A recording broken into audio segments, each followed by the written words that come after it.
റോഷി പാൽ കൂടി നമുക്കൊപ്പം ചേരുന്നു. റോഷി പാൽ, PV അൻവർ ഇടതുപാളയത്തിൽ നിന്നിറങ്ങി പല തലത്തിൽ ഇന്ത്യ മുന്നണിയുടെ ഭാഗമാകാനൊരു ശ്രമം നേരത്തെ നടത്തിയിരുന്നു. DMK-ക്കൊപ്പം ചേരാനുള്ള ശ്രമം നടത്തി. പിന്നീട് മമതാ ബാനർജിയുമായും തൃണമൂൽ കോൺഗ്രസുമായിട്ടുമൊക്കെ സഖ്യത്തിനുള്ള ശ്രമം നടത്തിയിരുന്നു. പക്ഷേ ആ ശ്രമങ്ങൾക്കും അപ്പുറത്തേക്ക് ഏറ്റവും ഒടുവിൽ UDF വാതിൽ തുറന്നിരിക്കുന്നു. പാതിചാരിയ വാതിൽ UDF തുറന്നു എന്നാണ് മനസ്സിലാക്കുന്നത്. PV അൻവർ അല്പസമയത്തുള്ളിൽ നമുക്കൊപ്പം ചേരും. ചുരുക്കത്തിൽ PV അൻവർ UDF-ലേക്ക് ഉറപ്പിച്ചു പറയാറായോ? ഒന്ന്. രണ്ട്, PV അൻവർ UDF-ലേക്ക് എത്തുമ്പോൾ ഒറ്റയ്ക്കായിരിക്കില്ല, ഒപ്പം 3 പേരും ഉണ്ടാവുമെന്നും കേൾക്കുന്നു. ശരിയാണോ?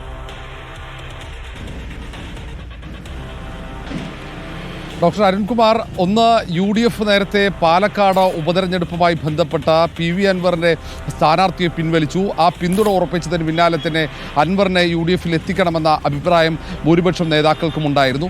ആ ചർച്ചകൾ ഒരു ഭാഗത്ത് പുരോഗമിക്കുന്നുണ്ട്. ഏതായാലും UDF-നൊപ്പം ചേർന്ന് മുന്നോട്ട് പോകാനുള്ള ആലോചന അൻവറിന്റെ ഭാഗത്തുനിന്നുണ്ടായി. അതിനിടയിലാണ് ഏറ്റവും നിർണായക രാഷ്ട്രീയ നീക്കം PV അൻവറിന്റെ ഭാഗത്തുനിന്നുണ്ടാകുന്നത്.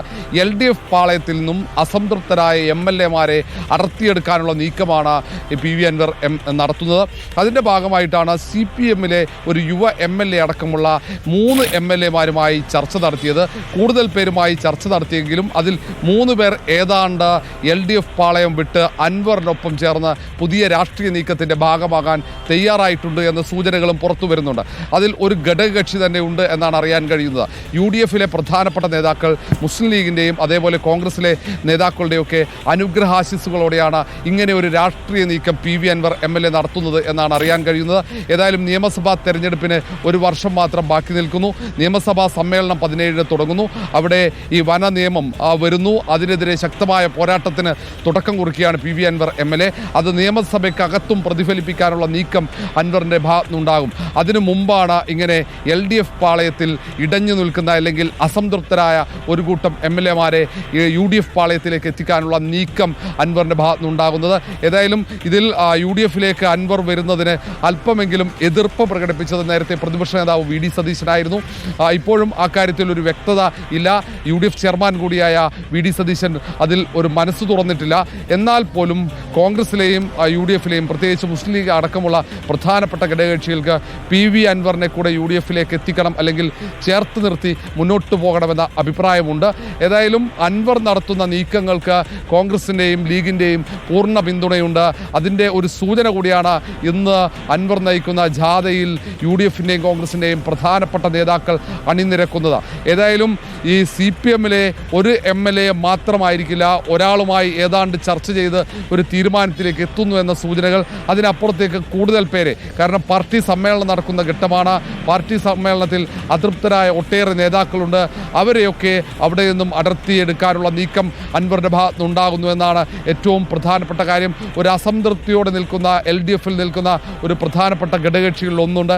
ആ ഘടകകക്ഷിയെ LDF-ൽ നിന്നും പതുക്കെ UDF-ലേക്ക് എത്തിക്കാനുള്ള നീക്കത്തിനും PV അൻവർ ചുക്കാൻ പിടിക്കുന്നു എന്ന വിവരങ്ങളും പുറത്തു വരുന്നു. ഏതായാലും ഈ സഭാ സമ്മേളനം തുടങ്ങുന്നതിന് മുമ്പ് തന്നെ ചില നിർണായക രാഷ്ട്രീയ നീക്കങ്ങൾ, LDF-ൽ ഒരു പൊട്ടിത്തെറിക്ക് വഴിയൊരുക്കാവുന്ന ചില നീക്കങ്ങൾ PV അൻവർ MLA-യുടെ ഭാഗത്തുനിന്ന് ഉണ്ടാകുന്നു. അതിൻ്റെ ശ്രമങ്ങൾ ഏതായാലും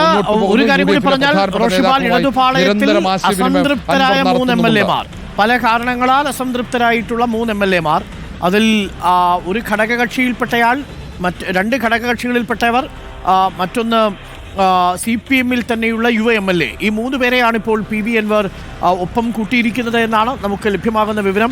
ഏറെക്കുറെ കാര്യങ്ങളൊക്കെ തീർപ്പാവുകയാണെങ്കിൽ സഭാ സമ്മേളനത്തിന് മുമ്പ് ഈ 3 പേരും PV അൻവറും UDF ക്യാമ്പിലെത്തും.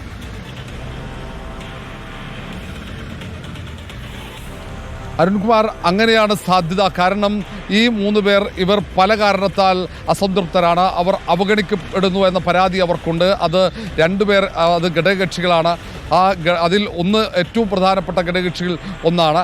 അപ്പോൾ ഇവർക്കൊക്കെയുള്ള അതൃപ്തി, സർക്കാർ അല്ലെങ്കിൽ LDF സംവിധാനം ഇവരെ അവഗണിക്കുന്നു എന്ന അതൃപ്തിയുണ്ട്. അതേപോലെയാണ് CPM-ലെ യുവ MLA. പാർട്ടി സമ്മേളനം അടക്കം നടക്കുന്ന ഈ ഘട്ടത്തിൽ നേതൃത്വവുമായി ഇടഞ്ഞു നിൽക്കുന്ന MLA കൂടിയാണ്. ഇവരെയാണ് PV അൻവർ ലക്ഷ്യമിട്ടതും. ഇവരുമായൊക്കെ ആശയവിനിമയം, പലതരത്തിലുള്ള ചർച്ചകൾ നടന്നു. ആ ചർച്ചകളുടെ ഭാഗമായി UDF നേതാക്കളുമായി ആശയവിനിമയം നടത്തി. അതിലൊക്കെ അടിസ്ഥാനത്തിൽ ഇവരെ വളരെ പെട്ടെന്ന് തന്നെ അൻവറിനെ ഒപ്പം അണിനിരത്താനുള്ള നീക്കമാണ് അൻവറിന്റെ ഭാഗത്തുണ്ടാകുന്നത്. അങ്ങനെ